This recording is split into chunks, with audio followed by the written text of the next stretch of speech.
We all have these biases buried so deep inside of us that we don't even know they exist. And it's called unconscious bias.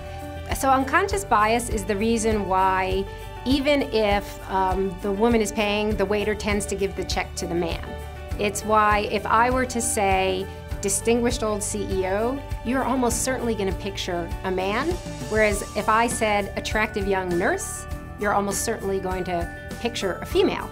So the issue with unconscious bias is because we're not aware that it exists, it affects ways we act in ways that we are not even aware of. So there was a really interesting study that came out of Rice University where they created on a computer model of a workforce that was 50-50 male-female. And they programmed this to give every employee a randomly generated performance score. And the only difference was they programmed the computer with this tiny little 1% bias against women. What happens by the time you get to the top level of this company? It's 65% male. You see unconscious bias in every field. There is this great Yale study where scientists were given resumes that were absolutely identical for a lab assistant. The only difference is that half of the resumes were for someone named Jennifer, half of the resumes were for someone named John.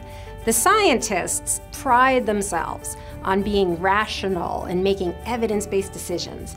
But at the end of the day, the scientists valued John as more qualified than Jennifer, and they offered John's salaries an average of $4,000 more than Jennifer.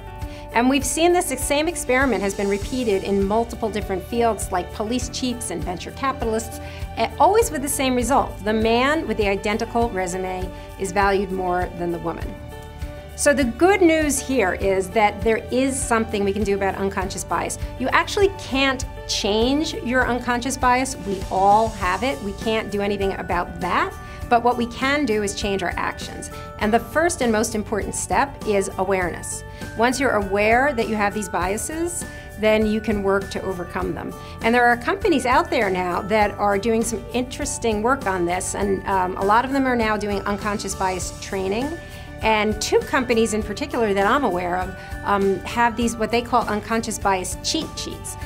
This is both Google and Royal Bank of Canada. Both of these companies are heavily male, and they were aware that this unconscious bias plays a role, and so they hand out these cheat sheets to people who are in a position to lead or in a position to hire.